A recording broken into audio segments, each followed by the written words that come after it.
अस्सलामुअलैकुम मोहतरम। हम उम्मीद करते हैं कि आप लोग ठीक और खैरियत से होंगे। तो आज हम आपके लिए लेकर आए हैं गुज़रा हुए कल का इंटरव्यू साद भाई टीएलपी के सरबराह।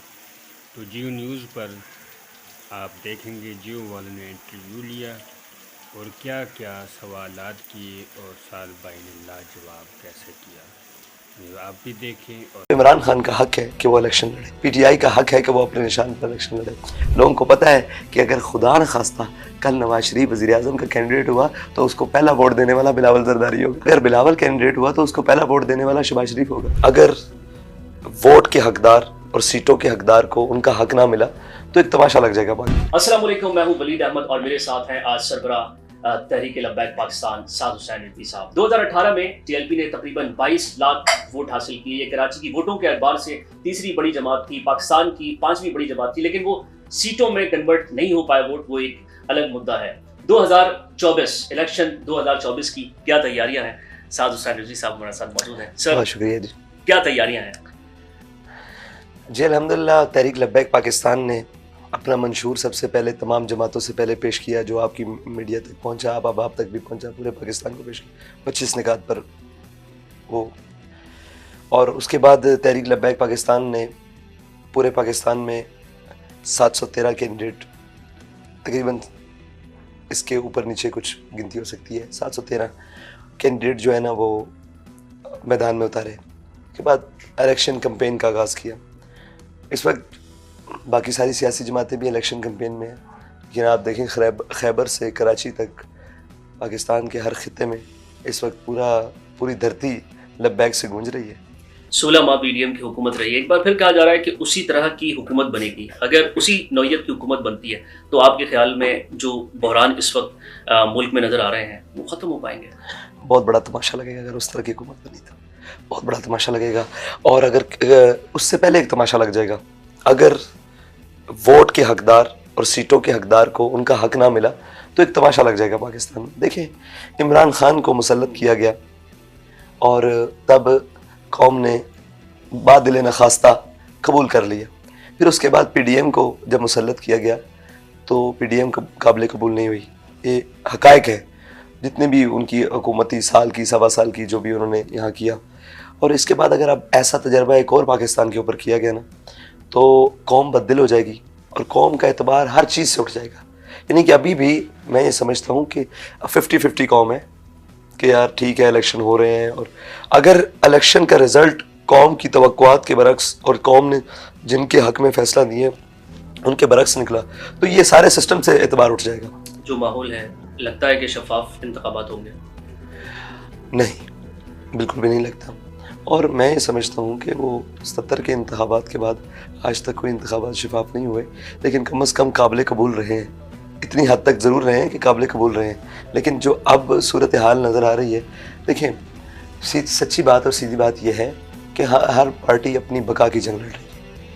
आप कितनी देर मायूस रख सकेंगे, कितनी देर किसी को किसी के हक से मरूम रखेंगे? आखिर तंग आमद बजंग आमद।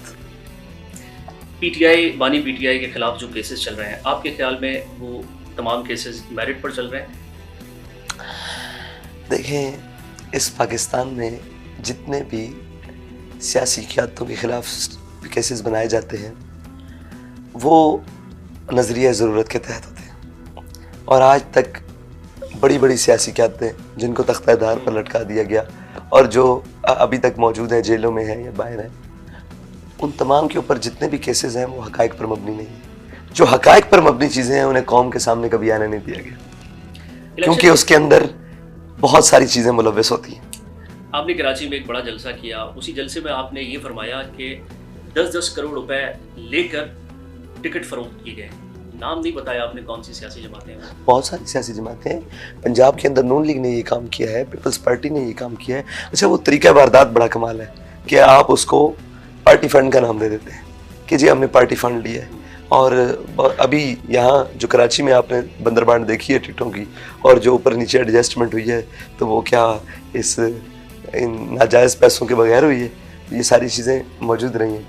तो मैं सबका नाम लेता हूँ, इन्होंने फ़रोख्त किए हैं। इससे पहले भी जो सियासी पार्टी हैं उनका यही वतीरा और दस्तूर रहा है। इमरान खान साहब ने भी जो पंजाब का इलेक्शन आया था उसमें 5-6 करोड़ का, ये तो मैं खुद ऐनी शाहिद हूँ कि लोगों को दिए, और बहुत सारे लोग जब छोड़ के आए तो उन्होंने कहा कि पैसे भी गए और टिकट भी गई। तो अभी भी नून लीग ने बहुत सारे लोगों को, बल्कि ज़्यादातर पैसा, तो ये बुनियाद नहीं होना चाहिए ना। आप अपने पहली चीज़ ही फ़रोख्त कर रहे हैं तो आप तो अपने आप को काबिल फ़रोख्त करके कौम के सामने आ रहे हैं, तो ये मुनासिब नहीं। मुल्क में जमहूरियत है, हर सियासी जमात का हक है कि वो इंतखाबात में हिस्सा ले, लेकिन एक बड़ी सियासी जमात वो इस खेल से इस वक्त आउट है। इस फैसले को आप कैसे? ये फैसला सरासर गलत है। देखें, हर पाकिस्तान का आइन हर पाकिस्तानी को ये हक देता है कि वो इलेक्शन लड़े या इलेक्शन कमीशन में अपनी जमात रजिस्टर करा के। तो इमरान खान का हक है कि वो इलेक्शन लड़े, ठीक है जी। पीटीआई का हक है कि वो अपने निशान पर इलेक्शन लड़े। कराची पाकिस्तान का माशी हब है, यहाँ की एक बड़ी सियासी जमात है एमके, उसके मुख्तलिफ धड़े एक हो गए हैं। तो आपके ख्याल में मुस्तफ़ा कमाल माजी में परफॉर्म करते रहे, क्या एमक्यूएम आपको नहीं लगता दोबारा से शहर को बेहतर कर पाएगी? देखें, अगर आप ये समझते हैं कि हम माजी को देखकर मुस्तकबिल का फ़ैसला करेंगे या हाल का फ़ैसला करेंगे, अगर कौम ये समझती है कि माजी में एमक्यूएम ने कराची को बेहतर किया तो फिर ठीक है, मुस्तकबिल में अपना फ़ैसला एमक्यूएम बना ले। अगर वो समझती है कि हमारे माजी में एमक्यूएम ने हमारे साथ जो कुछ किया है, हमारे शहर के साथ या हमारे इलाके के साथ, सिंध के साथ जो भी किया है, अगर वो ये समझती है तो मेरा ख्याल है वो भूल कर ख्वाब में भी ये फ़ैसला नहीं करेंगे कि हम ऐसी जमात की तरफ या ऐसी तरफ जाएंगे। एक शहर की और जमात है जो काफ़ी ज़्यादा मुतारिक है, वो है जमात इस्लामी। जमात इस्लामी मुख्तलिफ सियासी जमातों पर भरपूर तनकीद करती है, लेकिन टीएलपी के ऊपर हमने नहीं देखा कि कोई उन्होंने तनकीद की हो। और टीएलपी भी मुख्तलिफ सियासी जमातों पर ठीक ठाक रच कर तनकीद करती है, लेकिन जमात इस्लामी पर उस तरीके की तनकीद नज़र नहीं आती। दोनों जमातों में क्या कहीं ना कहीं कोई खामोश इत्तेहाद है? नहीं, देखें, मेरी अपनी राय है, वो टीएलपी के बारे में अपनी राय देने के लिए आज़ाद है, जो भी दें। मेरी ये राय है कि अभी तक जमात इस्लामी के पास शहर कराची में इक़्तिदार नहीं है। 9 टाउन्स उनके पास है जी, 9 टाउन्स उनके पास है, कराची के 18 टाउन्स में से। नहीं, वो इक़्तिदार बल्दियाती इंतखाब है ना, अभी बाइख्तियार इक़्तिदार नहीं है ऐसे, क्योंकि इक़्तिदार के साथ बाइख्तियार भी होना ज़रूरी है। तो बाइख्तियार इक़्तिदार नहीं आया, और अगर बाइख्तियार इक़्तिदार नहीं है किसी शख्स के पास और वो खिदमत की नीयत से लगे हुए हैं तो उनका हक़ है कि वो वोट लें। ये तो पता तब लगेगा जब वो किसी जमात की अपोजिशन बर्दाश्त करेंगे। अभी तो वो खुद अपोजिशन में है, और मैं ये समझता हूँ, और उनका माजी के अंदर कोई ऐसी बात नहीं है जिससे हम कोई ले सकें। बाकी उनके तर्ज़ सियासत से हमें इख्तलाफ है, तो वो हमें हक़ है कि हम उनके साथ इख्तलाफ रखें। वो बिल्कुल उनको हक़ है और वो करते भी हैं, और हम उसको खुशदिली से कबूल भी करते हैं। सारी जमातों का इख्तलाफ हम खुशदिली से कबूल करते हैं, ऐसी बात नहीं है। लेकिन किसी का माजी तो कम अज़ कम इस तरह का ताबनाक ना हो ना कि वो फिर किसी के बारे में बात करते हुए भी डर लगता हो, या किसी के बारे में ये कहते हुए डर लगता हो कि यार ये पता नहीं क्या करेंगे। तो आपको पता है कि इस शहर के साथ, इस वतन के साथ, इस मुल्क के साथ क्या क्या किस ने किस वक्त किया है, तो वो उनको।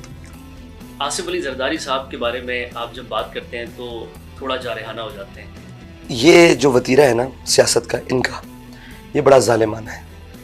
आप देखें, आज़ादाना उन्होंने सियासत की है हमेशा। सिंध में उन्होंने किसी को पनपने नहीं दिया, कोई पार्टी उठी है उसके साथ कर दिया। उनका हक बनता था कि अगर हम सियासत के लिए आ रहे हैं, लोग हमें पसंद कर रहे हैं, तो कम अज़ कम वो हमें स्पेस दें।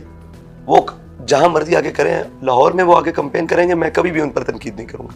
इसलिए मैं उनके शहर में आता हूँ और वो हमारे लोगों को गोलियाँ मारेंगे, वो उनको शहीद करेंगे, तो फिर रवैया तो जारहाना होगा। आखिर खून जो है ना, खून वो और हैं लोग हैं जो अपने मफादात के लिए इस्तेमाल करते हैं, फेंक देते हैं। हमारे यहाँ कारकुन से कायद और कायद से कारकुन तक एक बड़ा रिलेशन है, तो हमें दर्द उतनी होती है जितनी हमें खुद लगने की, गोली लगने की, मार पड़ने की दर्द होती है।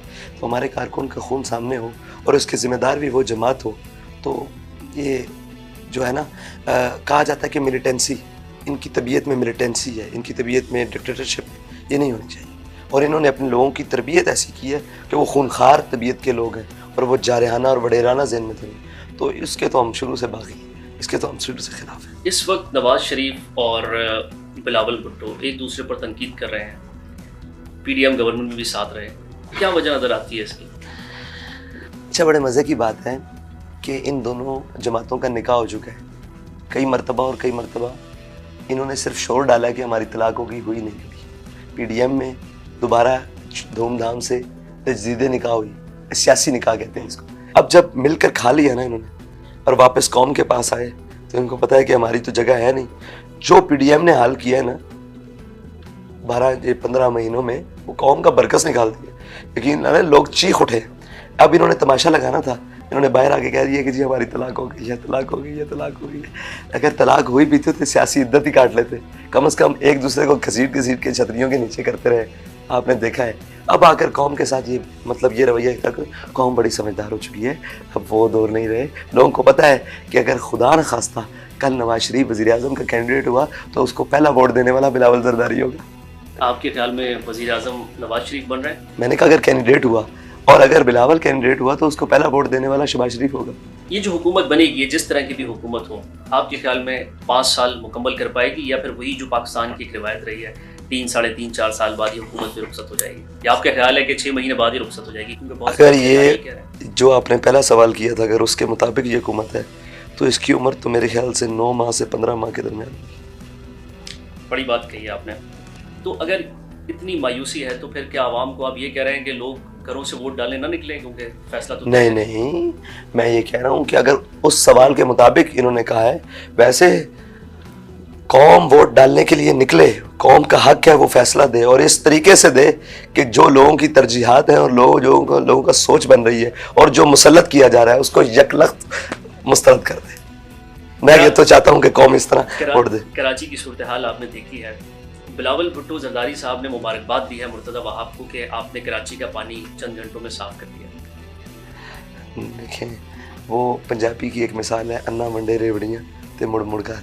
ये वो हिसाब है कि तू मुरा हाजी बगो मन तुरा हाजी बगो, कि तू मुझे हाजी हाजी कह मैं तुझे हाजी हाजी कहता हूँ। बस ये वो वाला हाल है। आप देखें शहर अभी भी देख कर आ रहे हैं, शहर से पानी निकालना तो दूर की बात, वो तो मेन शाहराहों से पानी नहीं निकल सका। मेन शाहराहें अभी भरी पड़ी।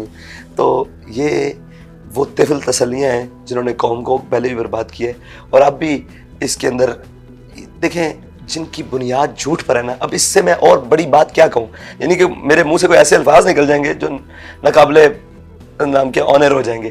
भाई क्या तमाशा है मुल्क के साथ, कौम के साथ क्या तमाशा है कि शहर बड़ा पड़ा है और आप ट्वीटें करके मुबारकबाद दे रहे हो।